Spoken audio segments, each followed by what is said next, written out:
साथियों नमस्कार। आज कुछ महत्वपूर्ण निर्णय था जिस पर आपसे बात करना ज़रूरी था और इसीलिए अचानक मेरा आना हुआ।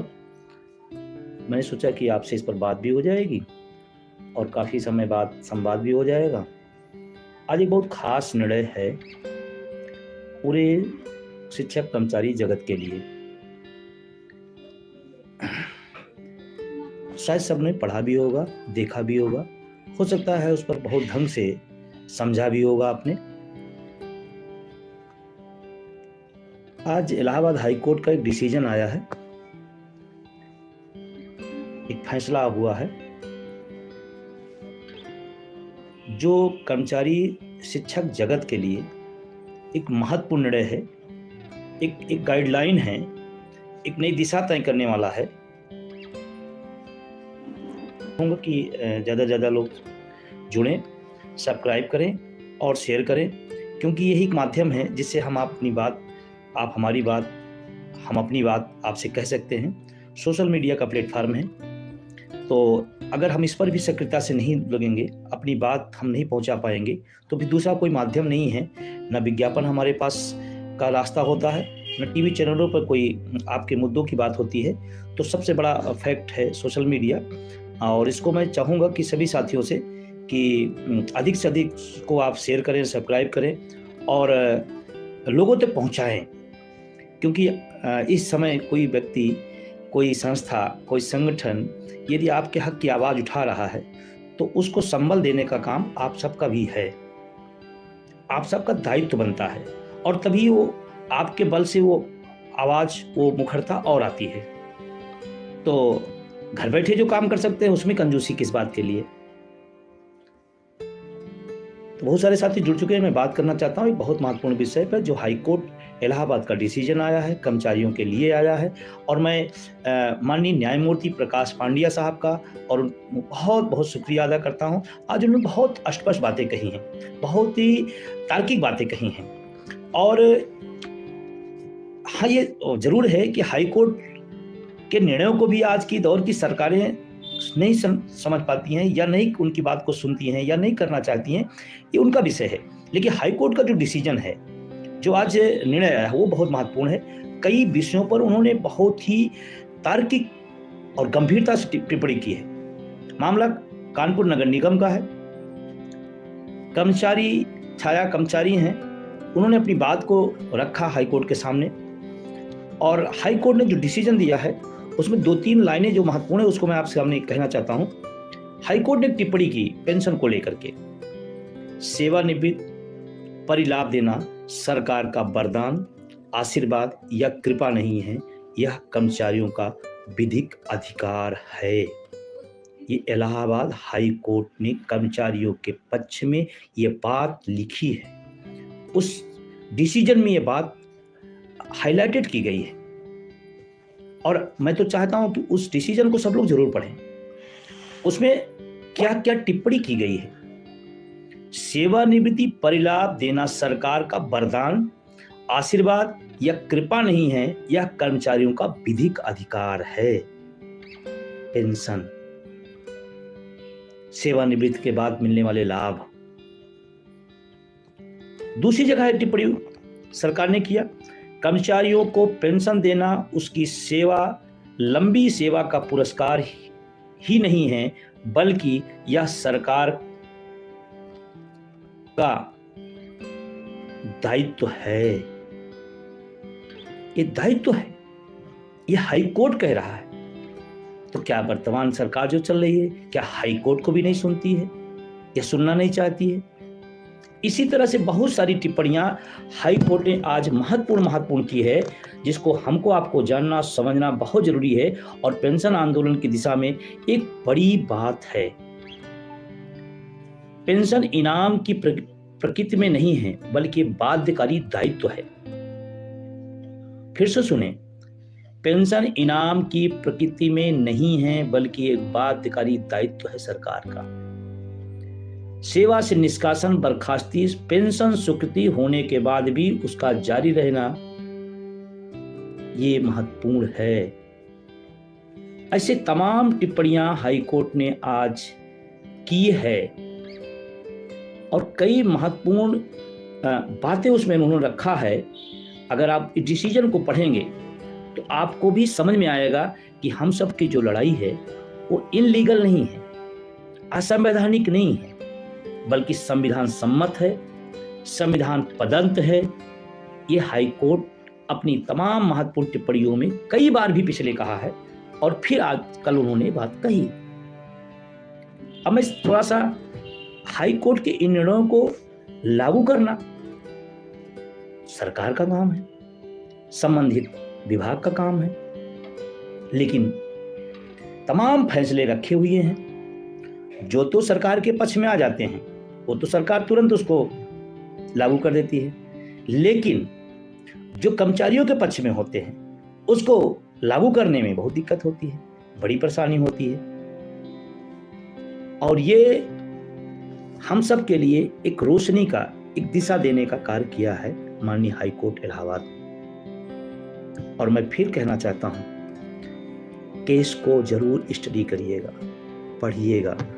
आप पढ़ करके आप इस आंदोलन को, पेंशन आंदोलन को समझेंगे कि हम कितनी महत्वपूर्ण हम सब और कितनी वैधानिक लड़ाई लड़ रहे हैं। और उन्होंने इतना ही नहीं किया, मैं तो न्यायमूर्ति साहब को बहुत बहुत शुक्रिया करना चाहता हूं। कोर्ट ने KR सुंदरम बनाम तमिलनाडु राज्य बनाम अन्य और उसके पहले सुप्रीम कोर्ट से में संबंधित इस विषय के संबंधित जो कही गई बातें उन सब का उदाहरण दिया, इन केसों को भी उन्हें उद्धृत किया कि ये यहां भी इन हाई कोर्ट के ऊपर या सुप्रीम कोर्ट के इन वादों में ये बात आई है, कोई पहली बार नहीं कह रहे। और स्पष्ट से मानना है कि पेंशन हमारा संवैधानिक हक है और हम लोग सही आंदोलन, सही लड़ाई लड़ रहे हैं, सही दिशा में लड़ रहे हैं। और सही दिशा में अगर हम सब लामबंद होंगे तो हमारे पक्ष में ये डिसीजन आज नहीं कल आएगा। आज हाई कोर्ट बोल रहा है, सुप्रीम कोर्ट कई बार बोला, सुप्रीम कोर्ट आगे भी बोलेगा, फिर एक दौर ऐसा भी आएगा जब इनको मानना ही पड़ेगा। और मैं बड़ी जिम्मेदारी साथ कहना चाहता हूं कि ये सरकार माननीय हाई कोर्ट की बात को सुने, उनके जो फैसले हैं उनको माने, उसको लागू कराएं। कहा जाता है कि डबल इंजन की सरकार है, स्वागत है, लेकिन उसमें उस डबल इंजन में वो जो बोगी हैं उनका देखने वाला कौन होगा? और पूरा डबल इंजन वही शिक्षक कर्मचारी चलाता है। अभी चुनाव है, चुनाव मतदाता बनवाने से लेकर के, पर्चियां पहुंचाने से लेकर के, चुनाव कराने से लेकर के मतगणना कराने तक का सारा दायित्व इसी वर्ग पे है जिसके खिलाफ हैं आप, इसी वर्ग का है और यही कराए। आप कल्पना करें, आप जिसको वोट देते हो वो OPS पाएगा, जो वोट देता है वो NPS पाएगा। समझ में आ रही है बात? निश्चित रूप से बुद्धिजीवी हैं तो समझ रहे होंगे। 2-3 खरी बातें कहना चाहता हूं। हमारी वोट से उनको पेंशन, और जब मौका हो अपने वोट से अपनी पेंशन, तो क्यों हम फैसले से पीछे रहें?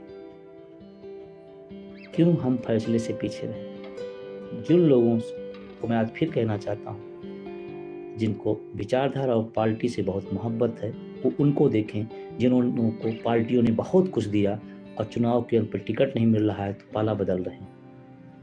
इसका मतलब बुद्धिमान कौन ज्यादा हुआ, जो अपना हित समझ रहा है या अपना अहित के बाद भी डटा है? आप कल्पना करें इस बात को कि आप बुद्धिजीवी हैं लेकिन नुकसान के बाद भी डटे हैं, वहां फायदे के बाद भी फरार हो रहे हैं लोग। हम कब जागेंगे?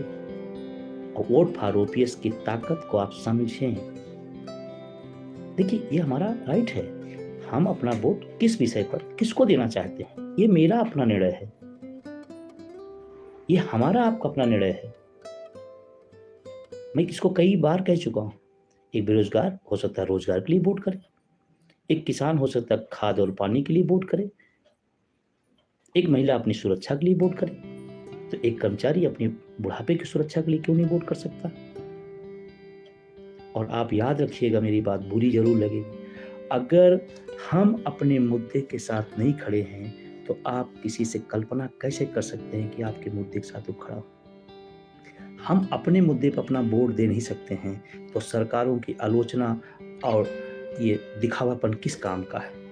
हम सरकार की बहुत आलोचना करें, बहुत आलोचना करें, क्या फायदा है?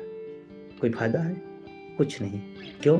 जब आप अपने मुद्दे पे अपने साथ नहीं खड़े हो तो सरकार क्यों खड़ी होगी? और मैं अपने मित्रों से भी कहना चाहता हूं कि ये वोट फॉर ओपीएस का अभियान इनम ओपीएस सहयोगी संगठन द्वारा चलाया जा रहा, उसको बढ़ाइए। और मैं सभी साथियों से निवेदन करता हूँ, आप अपने को कमजोर न माने, आपकी शक्ति बहुत बड़ी है, बस लग जाइए। अपने घर का वोट अपने मुद्दे के साथ ले जाइए, आप 5 वोट और अपने मुद्दे के साथ दीजिए। और मैं सबसे अपील करना चाहता हूँ, मतदान अधिक से अधिक करिए, मतदाता जागरूकता अभियान चलाइए, सभी को प्रेरित करिए कि 5 साल बाद एक बार मौका आया है कि अपने हकों के लिए हम अपनी उंगली लगा सकें। 5 साल बाद एक बार मौका मिलता है, तो हम इतना ही न रहें कि उंगली लगाने भर के काम आए। उन उंगली से अगर हमारा निर्णय या हमारे पक्ष में न चीजें आए तो फिर हमारे वोट देने न देने का कोई फायदा नहीं। इसलिए आप वोट अधिकतम दें और लोगों को जागरूक भी करें। गांव में जाएं, कार्यालयों में जाएं, विद्यालयों में जाएं और सबको प्रेरित करें कि भाई आपका लोकतंत्र का पर्व है।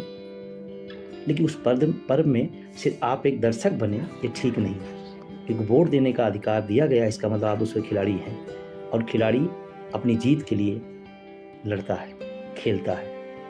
तो आप भी अपनी जीत के लिए खेलिए, नहीं फिर पछताना होगा। और जो एकदम खुली बात है, सीधी बात है, जो हमारी बात करेगा हम उसकी बात करेंगे, जो हमारे मुद्दे की बात करेगा हम उसके साथ होंगे, इसमें कोई लाग लपेट नहीं। और अगर भक्ति चढ़ी रही तो किसको क्या मिलेगा, कौन विधायक बनेगा, कौन सांसद बनेगा, वो नहीं पता है। लेकिन आपका बुढ़ापा एनपीएस के उस जहरीले और भयंकर सांप के मकड़ जाल में फंस जाएगा ना। आप पेंशन की तो बात छोड़ दीजिए, एनपीएस में आपका पैसा भी वापस आ जाए तो आप खुद किस्मत मानिए। और अभी तमाम सारे जो और परिवर्तन एनपीएस में किए जा रहे हैं, अभी जैसे जैसे और नज़दीक आएगा इतना ज़्यादा हो जाएगा कि आप अपना पैसा पा जाएंगे तो आप उसी को मान लेंगे कि हाँ हमको मिल गया। तो मैं आज हाई कोर्ट के डिसीजन को, माननीय न्यायमूर्ति साहब का बहुत बहुत शुक्रिया अदा करता हूँ। इस देश में न्यायालय के पक्ष में, न्यायालय एक उम्मीद की किरण होती है। जब आदमी चारों तरफ से निराश होता है, हताश होता है, तो फिर एक चौखट होती है जहां जाके खट खट की आवाज देता है कि माय लॉर्ड मेरे साथ भी न्याय हो। और समय समय पर हमारे इस लोकतंत्र को न्यायालय ने, न्यायपालिका ने, हमारे न्यायमूर्ति साहब लोगों ने एक बल दिया है, संबल दिया है, एक दिशा दिया है। और आज इलाहाबाद हाई कोर्ट का निर्णय भी उसी दिशा में एक संबल बनेगा। तो आप सबसे मेरा निवेदन है कि आप अपने अभियान को आगे बढ़ाइए, वोट फॉर ओपीएस के अभियान को आगे बढ़ाइए।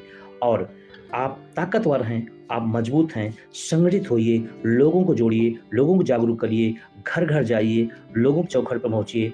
कोई सांसद बनने के लिए अगर घर घर पहुंच सकता है, कोई सांसद बनने के लिए, कोई प्रधानमंत्री बनने के लिए, कोई सत्तारूढ़ बनने के लिए अगर लोगों के चौखट पर जा सकता है, तो अपने बुढ़ापे के लिए हम क्यों नहीं जा सकते हैं? सिर्फ मूक दर्शक न बनिए, आपके भविष्य का फैसले का वक्त आ गया है। आप मुखरता से अपने अभियान को आगे बढ़ाइए। फिर मिलेंगे, फिर बात होगी किसी महत्वपूर्ण मुद्दे पर। देखिए आज ये महत्वपूर्ण था। और मैं फिर लास्ट में एक बात फिर कह रहा हूँ, इस डिसीजन को आप पढ़िए, उनके जो पॉइंट बोले गए हैं उनको आप जरूर देखें कि कितनी महत्वपूर्ण टिप्पणियां आई हैं अपने पक्ष में। तो पुनः सभी को बहुत बहुत शुक्रिया, बहुत बहुत धन्यवाद। शुभ रात्रि, आपका दिन मंगलमय हो।